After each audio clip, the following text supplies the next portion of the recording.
Victor Adatiba here with ScrumLife.com, back with another episode of our book club. This episode is sponsored by Mansa Tech Training Academy, link in the description. Don't forget to like, comment, and subscribe. Today we're reading another excerpt from our book, 97 Things Every Scrum Practitioner Should Know, Collective Wisdom from the Experts, edited by Gunther Verein. Starting on page 8, Scrum is simple. Just use it as is. Ken Schwaber. Scrum is a mindset, an approach to turning complex, chaotic problems into something that can be used. Jeff Sutherland and I based it on these pillars. 1, small, self-organizing, self-managing teams. 2, lean principles. 3, empiricism, using frequent inspection and adaptation to guide the work of the team to the most successful outcome possible. The Scrum Guide is a body of knowledge that explicitly defines what Scrum is and, by default, what it isn't. The Scrum Guide doesn't tell you how to use Scrum, how to implement Scrum, or how to build products with Scrum.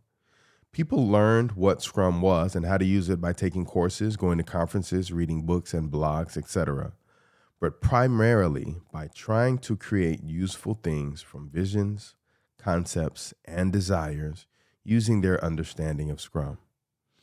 As they went at it, Scrum started to make sense. Scrum helped them manage outcomes. But when people tried to use Scrum, they learned that the difficulty of Scrum was getting a shared understanding of what was desired, what was possible, and what their skills would allow them to create and to work together to do their best. In 2009, I recognized that we had broken the waterfall mold. People understood largely that our agile, lightweight approach worked and was appropriate for the emerging complexity in the world. However, just like the telephone tag game, there were many interpretations of Scrum. Sometimes this was because of poor communication, inadequate mentoring, or other commercial reasons. People who felt that Scrum would tell them how to build a product to solve their needs felt that Scrum was weak because it didn't explicitly tell them how. Exactly as I've often said, Scrum is easy. Solving problems with Scrum is very hard. So in 2009, when I founded Scrum.org, I wrote a definition of Scrum. This was short, but retained all of Jeff's and my important thinking and learnings. I made sure that it retained Scrum's identity as a framework and a skewed inclusion of opinions, context-dependent practices, and anything that constrained it to only certain applications. A framework, not a methodology. This was the first Scrum Guide, and it was the definitive body of knowledge. Anything not in the guide or contrary to the guide was not Scrum. Jeff Sutherland joined me to refine, sustain, and maintain it. The Scrum Guide was created from Jeff's and my work and the work of everyone else who had tried to use Scrum. We have adjusted it since then. The Scrum Guide has no commercial purpose other than to offer a litmus test of what Scrum is. Jeff and I are indebted to the people who have translated the guide and to those who help us sustain it. Remember, Scrum is simple. Stop worrying about polishing it up so it's perfect, because it never will be. Anyway, there are far too many complex, chaotic situations in our world that your skill to help others address. We do not need to waste our time staring at our belly buttons. Another good read. This excerpt reminds me of the Japanese martial arts concept of shuhari, which describes the stages of learning to mastery. And so when we learn or train in something, we pass through these 3 stages, the shu, ha, and ri stage. These stages are explained as followed. In shu, we repeat the forms and discipline ourselves so that our bodies absorb the forms. We remain faithful to these forms with no deviation. So shu is the learning phase. This is the phase where you're just being introduced to something and you want to Stick to that knowledge exactly as your instructor has taught it to you. Next, in the stage of high, once we have disciplined ourselves to acquire the forms and movements, we make innovations. In this process, the forms may be broken and discarded.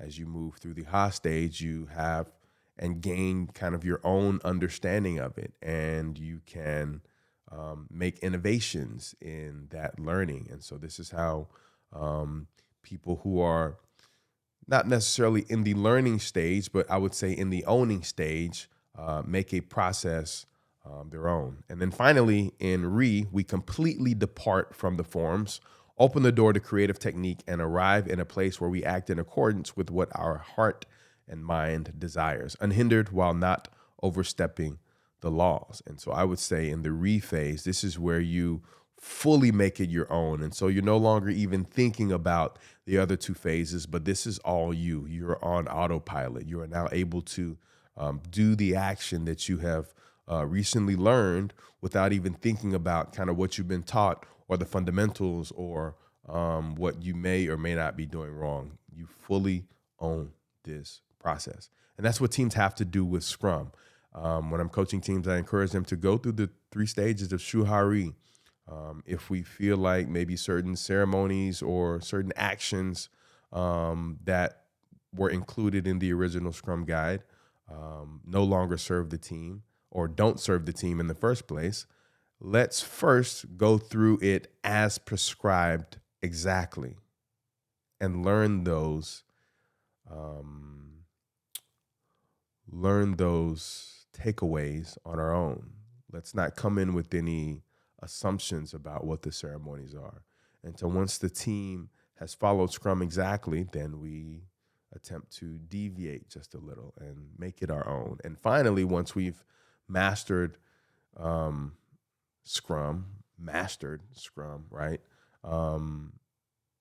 Then we start doing it without even thinking about it. And the things that are valuable to us are the things that we continue to do, and the things that may not be valuable are things that we discard. And so maybe we aren't doing Scrum as prescribed in the Scrum guide, but we're doing a version of Scrum, or we've taken some of those elements from the framework.